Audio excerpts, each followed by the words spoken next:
Good Earth Sunday morning to all of us. I hope you are enjoying our modest attempt to recreate the Garden of Eden up here. You have to have a bit of imagination, of course. It was probably a bit bigger, probably a few more flowers, and food. We haven't quite gotten to the food part yet this morning. But welcome. I'm glad you're here.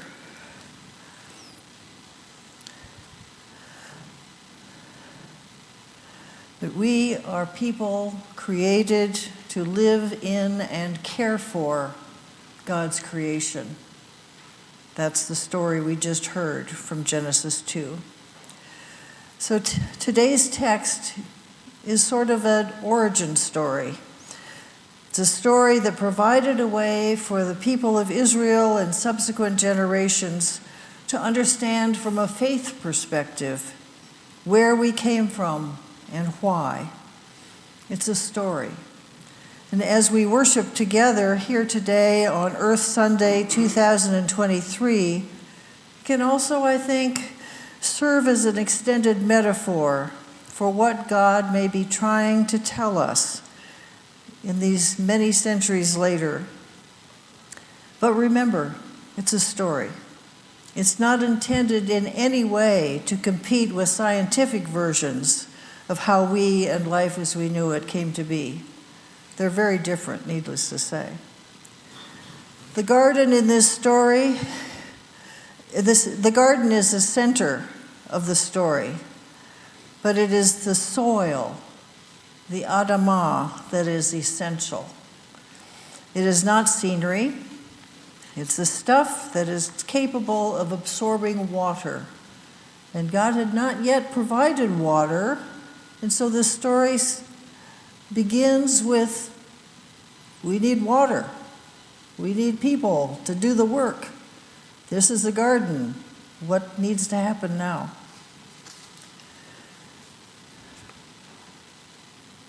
The soil was essential. The water was essential for cultivation. It also supported life. The earth is the stuff from which the earth creature, the human, is formed. Picture God playing in the dirt, and voila, there's life.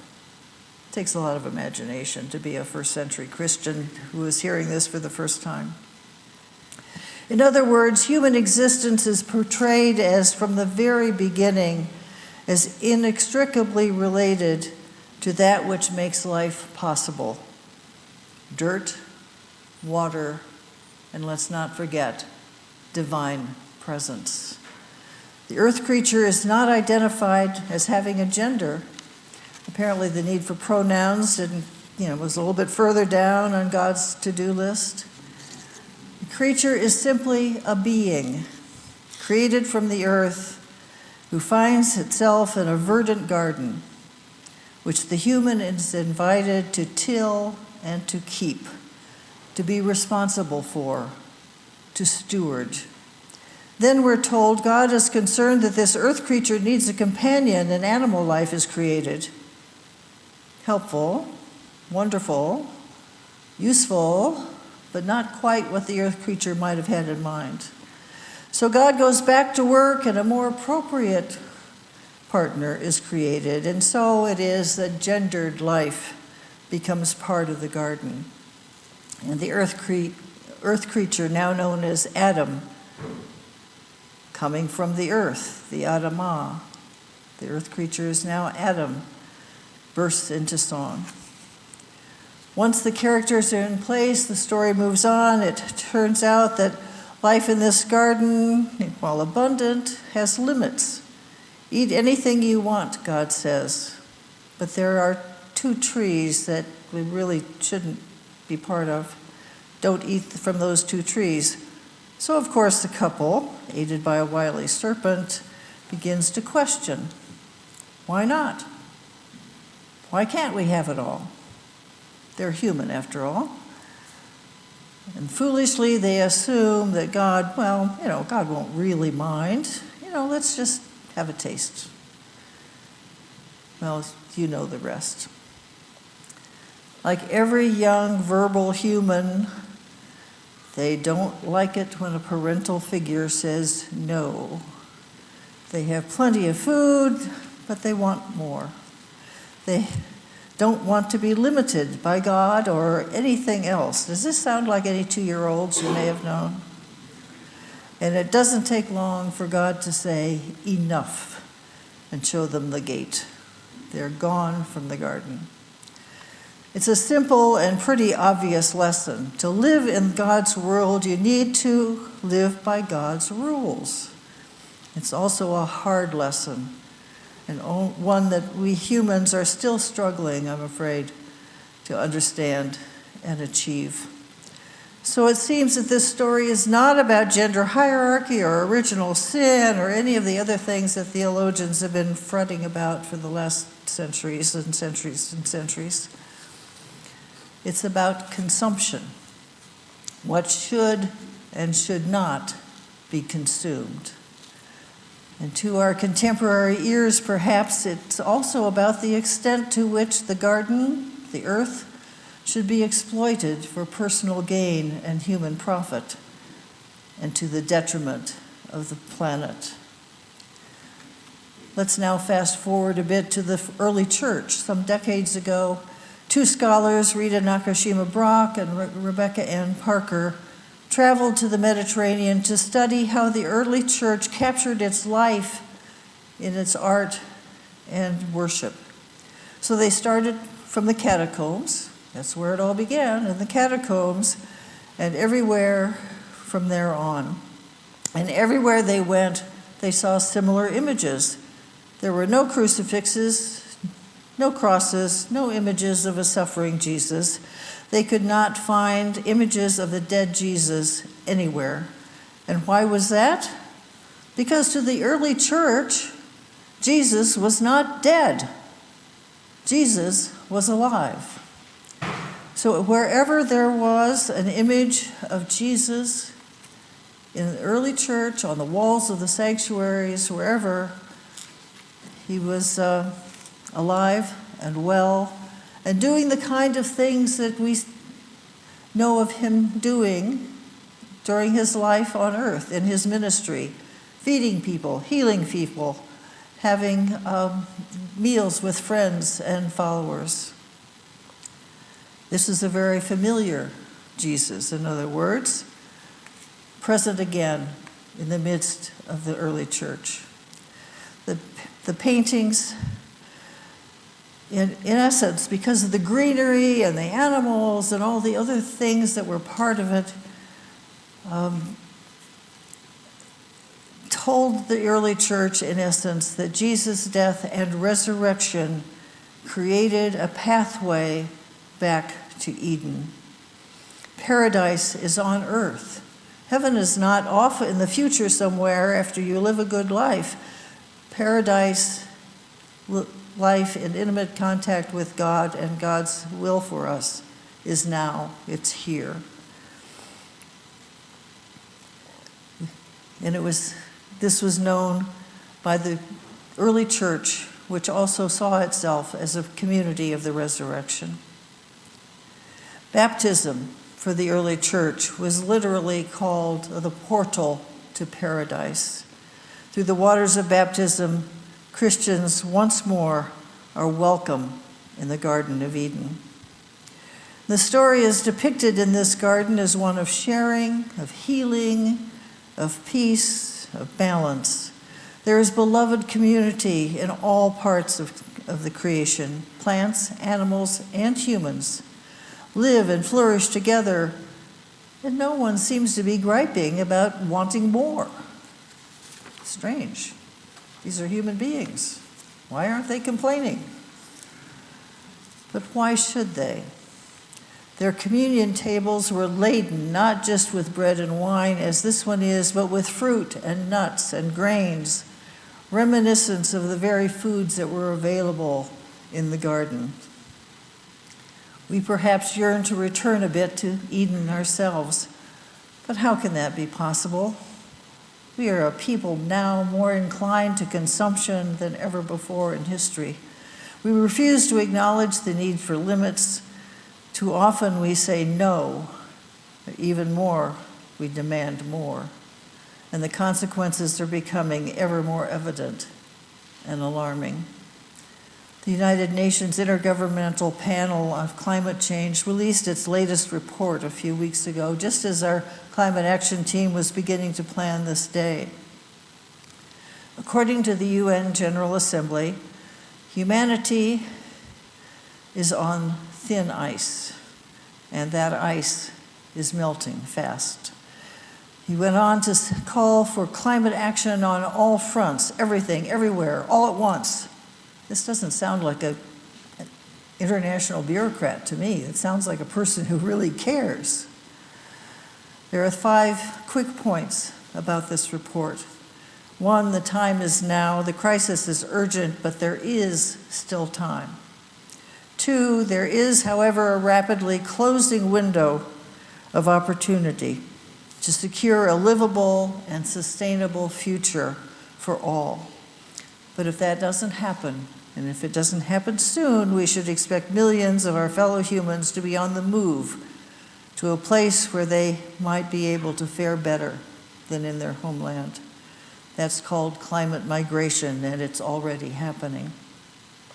3, without strengthening of worldwide regulations about carbon emissions, global warming of 3.2 degrees Celsius is projected by 2100.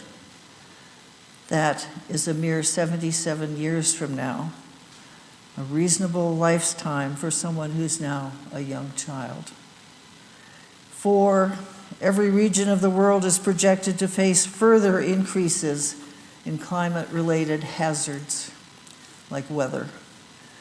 And 5, public and private finance flow, money going into the cause, flows much more greatly in support of fossil fuel than it does for climate adaptation and mitigation. We humans have been putting tons of CO2 into the air on a regular basis since the beginning of the Industrial Revolution. It's got to stop, and here are a few reasons why. The glaciers and the polar ice caps are melting, and oceans are warming, forcing water levels to rise, which then critically affect many low-lying islands and lovely coastal beaches where we like to vacation. Not to mention entire island nations like the Philippines and Bangladesh. Those warming waters also bring on serious storms, stronger and more violent, and way more frequent than we have ever experienced. And the cost of rebuilding both homes and infrastructure after such storms is overwhelming and often interminably slow. The warming air dries out the land and the plant life, as it did in a community ironically called Paradise in California. It was a dry season, the earth was parched, and plant life was brittle with thirst. All it took was a lot of wind and a spark from an inadequately maintained PG&E power line, and within hours, mere hours, 85 people were dead, and their community, called Paradise, was virtually no longer existent. Rising water temperatures are also affecting the coral reefs and endangering sea life, and thus affecting the economies of fishing communities, those who have no other ways to sustain themselves. And many coastal areas are also being damaged by rising seawater from the storms that bring seawater up onto the land and ruins both cropland and forests, making life untenable. Vast areas of Africa are becoming uninhabitable due to many things, including drought. People leave their land and head to the border and ultimately a port in the hope of finding a way to survive. And if they are able to find a boat that can take them somewhere, anywhere, just take me away where I can live, they may well capsize en route or be turned back upon arrival at a Greek island or a European entry point. It's in the news way too often. Whether from lack of water or too much of it, these are climate refugees, and their numbers are growing by the year. People come to the U.S. borders for a variety of reasons as well. Poverty, violence, war, hope for a better life, but climate change is contributing more significantly with each year that passes. And on a global scale, including the U.S., but on a global scale, national and international resources are being put forward to address migration as a national security issue. In many cases, that means that migrants are seen as a threat. These people are starving, travel-worn, torn from their homes, seeking refuge in a place that is, at least for the time being, relatively livable. And they are being met by surveillance systems and armed guards. And plans are being made for even more repressive measures in the future. Our tax dollars at work. Several years ago, the Department of Homeland Security hauled in chunks of World War II-era wall left over from the Normandy invasion, from the looks of them, and stuck them in the ground near the U.S.-Mexico border in southern Arizona. The air was parched from drought, barren of vegetation, and overgrazed by cattle. And when Hurricane Odile blew through the area in 2014 with an unprecedented wind and rain, it picked up a piece of that wall, blew it past the international border, and finally dropped it somewhere in northern Mexico. I'll get back to you with the rest of that story in a minute. Is there a pathway back to Eden? I think there is, but it will take some change on everyone's part. Us will have to change. Policymakers and politicians definitely have to change. And corporations, let's not forget corporations, especially the oil and gas industry, that's really going to have to think about the priorities for the survival of this planet. And perhaps it might affect how they do their work. I'm an aging baby boomer. It's often been said that it's up to us, our generation, we older people past 60, well past 60 in some cases, to lead the way in order to create a livable planet for our children and grandchildren. But the current and more stronger message now is that it's not really up to us. Rather, our job is to listen to the demands of our children and grandchildren and be prepared to form intergenerational alliances to help them lead the way. We were part of creating the problem. We should help them be the leaders of the solution. Whatever your age, if your annual income is more than $38,000 a year, you're in the top 10% of the global income spectrum. I would wager that that's would involve quite a few of us. But whatever our income, we all need to take a long, hard look at our climate legacy. Jack was talking about the legacy of involving our church finances, but there's also a climate legacy in terms of our personal lifestyles. What kind of a car do we drive? How often do we hop on a plane and fly off somewhere? Or do we occasionally hop on a Max or a bus or take a train? We also need to assess our political, economic, and cultural systems that we help create and support and empower. Do the answers to these questions represent the legacy that you want to leave? If not, it's time, as it is probably for all of us, to take stock. Several years ago, in the midst of a global pandemic with a lockdown church, this congregation set about developing a new strategic plan, which was subsequently adopted by the congregation. One of the plan's goals was for Plymouth to become a vital force for racial, economic, and, this is new, environmental justice. And that is how our current Climate Action Ministry team came to be. And you'll soon be hearing about more steps that we will be taking in order to become a creation justice congregation of the United Church of Christ.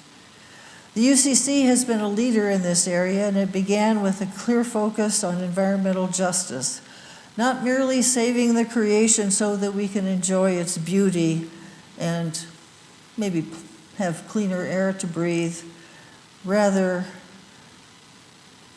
to be faithful communities that will work to assure that clean air and toxin-free water and arable land is available to all.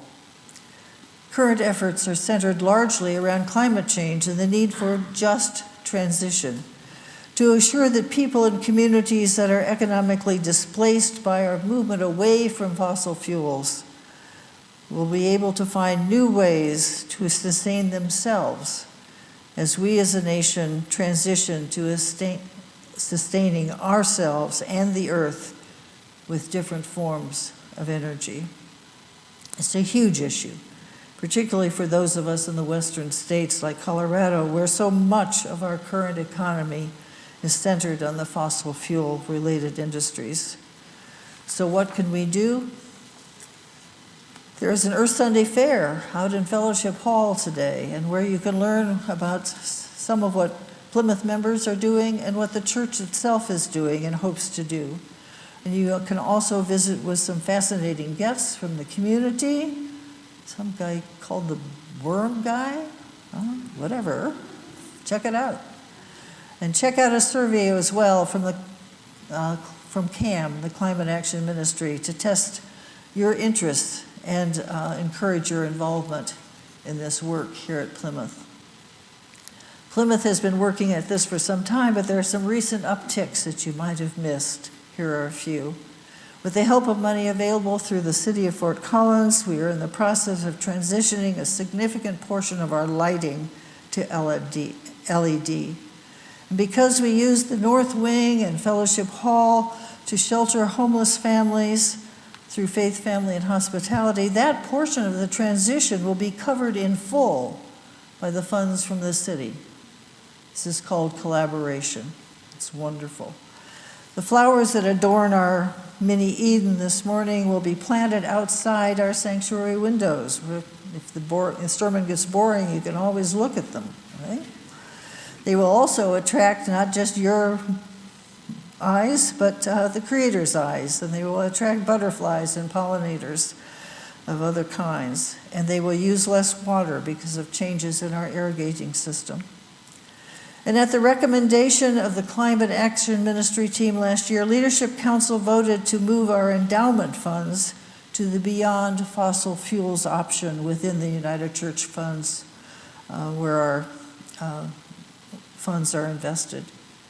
If you are considering a gift to Plymouth's endowment, and this is the season for the question to be asked, you can be sure that any money you invest in our endowment will not be used to build pipelines to bring oil from Alberta to Commerce City or anywhere else in the lower 48.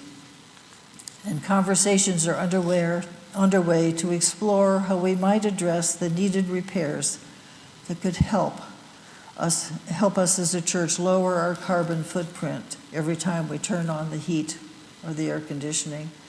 It's still in the if you can dream it, it might happen stage, but stay tuned. There will be news to come. Since we began with the story about the beginning of the inhabited world in a verdant garden, I'd like to close with another one. Remember that piece of border wall I mentioned a bit ago? The one that blew away from the border in southern Arizona and during a hurricane. Well, it landed in a fragile part of northern Mexico just east of the Agua Prieta Douglas entry point. When Todd Miller, a journalist based in the Southwest, visited the area, he came across it. It was lying in a dry area, formerly dry area. I'm giving it away here. It was lying near a wash. It was covered with dust and cobwebs and a lot of little purple flowers. It seemed to him like a beautiful work of art till he realized what it was. This is part of the border wall, trying to keep immigrants out. It was embedded 15 feet deep in the riverbed, where wire cages filled with rocks were placed. This was a return to an ancient technique of placing stones in riverbeds in order to slow down the flow of water. And after years of mechanized farming, cattle production, and now a nasty drought, this parched and barren landscape was once again able to absorb precious water as it gently flowed rather than rampaged. They're called washes because the water goes through and takes the soil with it. I used to live in Tucson. I know a lot about washes and people who stupidly get their cars stuck in them and they die. It's not a pretty picture.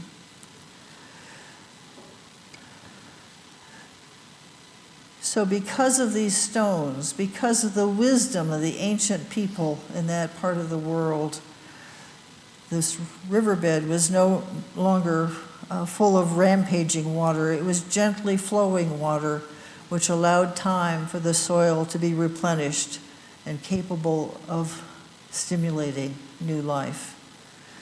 Before, rushing water from the monsoon storms would strip away the topsoil and leave erosion. But now there was water year-round, not just a week or two in August. There were native grasses and sprouting desert willows and cottonwoods. The water table had risen 30 feet in the middle of a 15-year drought. That's an amazing comment. Everywhere else, the drought was sucking water out of the land as usual, and animals, grass, and the earth itself were dying. Yet here, 15 miles downstream as well, water was returning and recharging the earth. All this in a place where people had not seen water for over a decade. Bees were returning, butterflies were returning. The land went from brown to green, from completely dry to lush and abundant. It must have felt for all the world like a miracle and looked, dare I say, like a bit of Eden in the midst of the Sonoran Desert. Within sight of the international border, just a few miles away, with its border patrol vehicles and sophisticated technology, there was a re-emerging paradise. And as no respecters of boundaries, this water table rose not just on the Mexico side, but the U.S. side as well. Just think, Miller mused, what could happen if the $20 billion that the U.S. uses annually for border and immigration enforcement for exclusion could be used to restore the land itself? For starters, many people would be able to stay in Mexico and continue to farm their ancestral lands, and at least some of the climate-driven migration could end. There is a pathway back to Eden. The question is, what kind of changes are we in the global North willing to make to assure the survival of our fellow humans and prevent the unnecessary desperation that so often leads to migration? And then we must create systems within societies throughout the world so there indeed is equity and justice for all. I believe that Eden is still there and waiting for us. The real question is, will we be able to make enough change for this garden we call home, for it to be able to return to its regenerated lushness? And how can each of us become less of the problem and more of the solution? And I wonder, how will it differ from the world in which we now live? Here are some questions I wonder about. Will at least some of the endangered species we worry about still be here? Will there be energy sources that assure a good life for all the Earth's inhabitants without endangering the health and future of any? Will we all, or at least more of us, be vegetarian? Will there be justice? Will there still be plastic? This one really makes me wonder. Will abandoned oil rigs be transformed into wind machines, or maybe the home for huge solar installations. These are important things to wonder about. What are we going to do with those things sitting out in the ocean? And the ultimate question, will our grandchildren's grandchildren be having grandchildren of their own? I hope the answers to all these questions and all the others we may have is a resounding yes, may it be so. And so I say, and I hope you join me, yes, may it be so. Amen.